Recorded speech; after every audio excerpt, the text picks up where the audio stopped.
Okay, so in this video, I'm just going to go over the course policies and the structure of the online version for Python. So again, this recording's for the winter 2017 session. Be advised that it's only 3 weeks. So I'll repeat many times throughout this video and other videos. Probably the most important thing that you can do is to make sure you read this entire syllabus carefully right away and you continue to keep pace. The pacing of the course, you're learning what normally would be taught in a full semester. You're learning that in 3 weeks, and it's important that you understand how much coding you're going to have to do.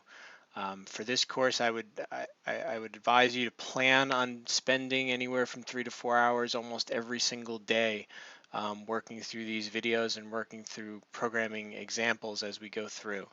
That's a pretty important aspect of this. So again, this is a 100% online course. If you are looking for help, the best way to contact me is email. I won't be in the office regularly, so phone's not a great option. Certainly don't stop by my office unannounced, because I'm not going to be on campus all too much during the winter session. If we do need to meet face to face or have a video conference, we can definitely make it all work. But just email me and we'll figure out something that works for us. So the video that you might have watched already, where I discussed sort of the summary of the course, that's this one over here. That'll go over with you sort of the goals and why you'd want to take this course and what you're going to learn.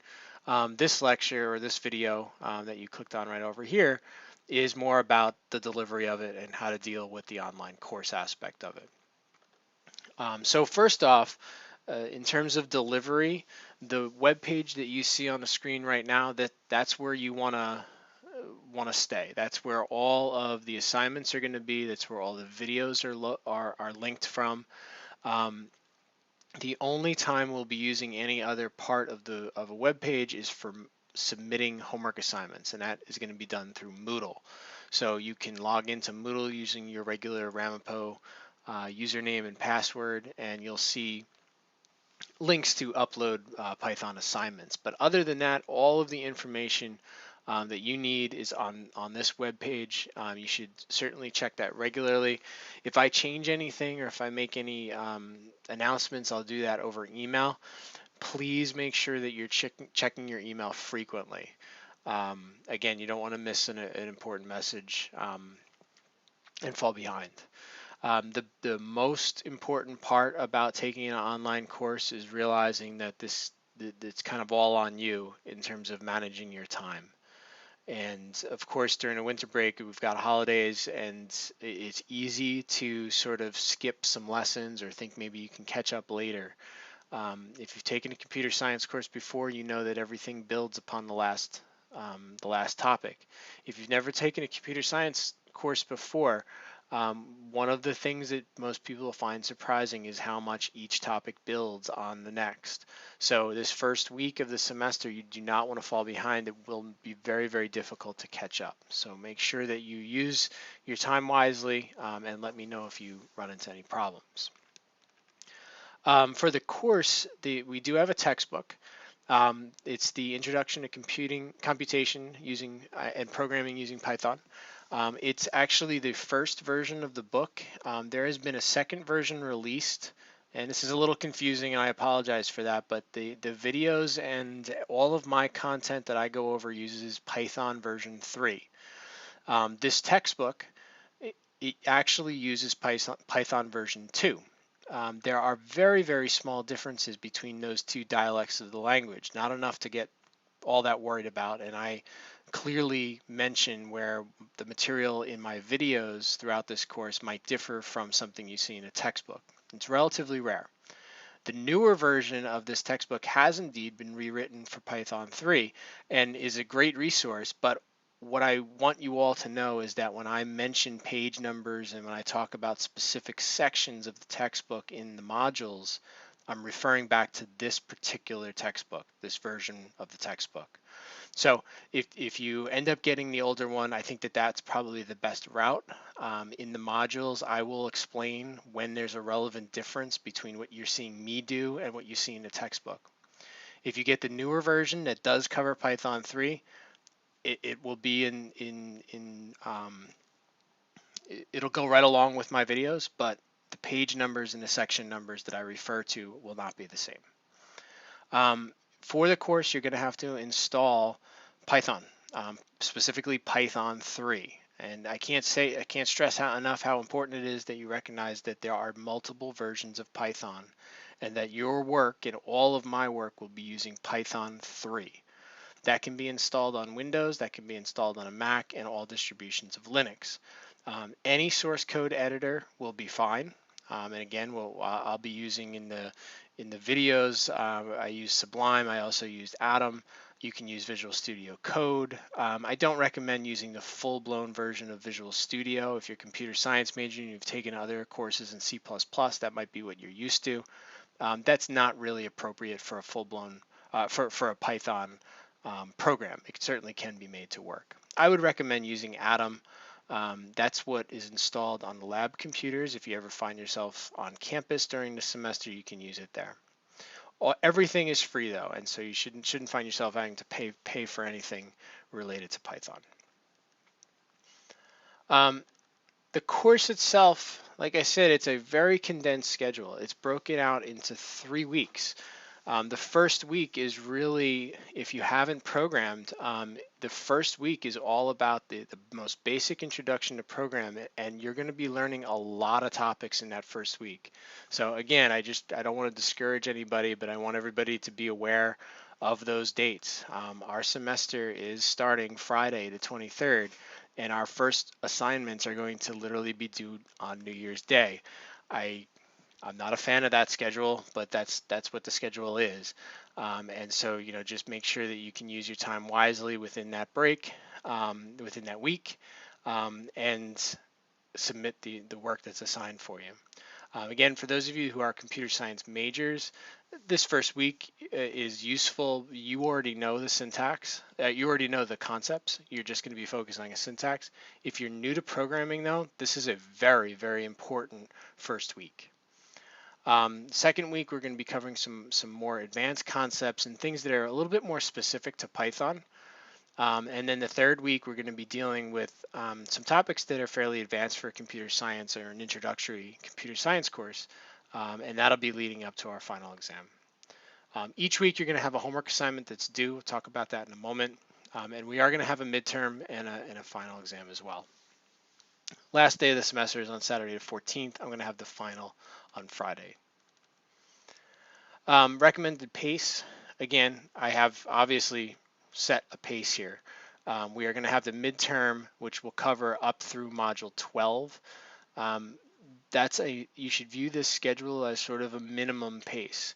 If you can work a little faster, especially in the beginning when things are fairly easy, then that'll help give you a little bit more leeway and some breathing room as we get into more of the advanced topics. Homework. So for the first 2 weeks, the first 2 sets of assignments, they'll be due on Sunday night. So the first assignment is due on January 1st, Sunday night at 11:59 p.m. Now, I say that no late homework will be accepted. The reason that's the case is because we don't have time for it. We have a 3-week winter session here, and any falling behind on homework is really just not going to work well for you at all. That said, if you turn in a homework assignment at 12:30 a.m. or even 3 a.m., as long as I wake up on Monday night, if this is due on Sunday night, if I wake up on Monday morning and to grade everybody's work, and your work's there, that's going to be okay. But it's got to be there by the time I wake up in the morning. It's due Sunday night. Same thing for homework 2, that's due on the 8th. If I click on these homeworks, you can see that I've got a lot of detail, a lot of explanation on each one of the homeworks. Homework 3 is on the 14th, and there is an option to take this course and have it count as a computer science elective. If you are planning on doing that option, what you're going to need to do is you're going to need to complete a fourth homework assignment that's due the same day as the last third one.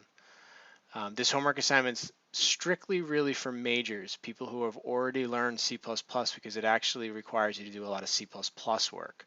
And we are not covering C++ in this course. So it shouldn't be seen as extra credit for other people. It's really just meant for CS majors. If you complete that, you'll be able to do a course equivalency to get this to count as a computer science elective.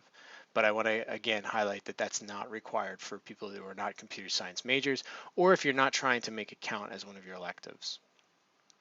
So I clicked on these homework and you can see the assignments themselves. I also wanted to go double back here and make sure you understand what's going on with these modules. Each one of the topics that we see, if you click on the module itself, you're going to see a short summary and a reference to the textbook readings. Right, this is what I was talking about in the beginning in terms of linking back to that specific version of the textbook. For the module, there will also be slides. So for this particular module, there's actually 2 sets of slides that you can go through. And then there's also videos. For each set of the lectures, there's going to be videos. That's predominantly how you're going to kind of consume the material and learn the material through this course. You're going to be listening to my lectures. You're going to be reading the textbook, and you're going to be reviewing the slides. In addition, for each of the modules, I'm going to have a series of programming exercises. These exercises, I don't give you the solutions to them. I give you the solutions to them, but I don't give them to you so you can just kind of look at them and study them. I'm giving these programming example exercises for you to actually work with it. So I'm going to remind you over and over again that you are not going to learn anything about programming by watching me program. That's not going to cut it.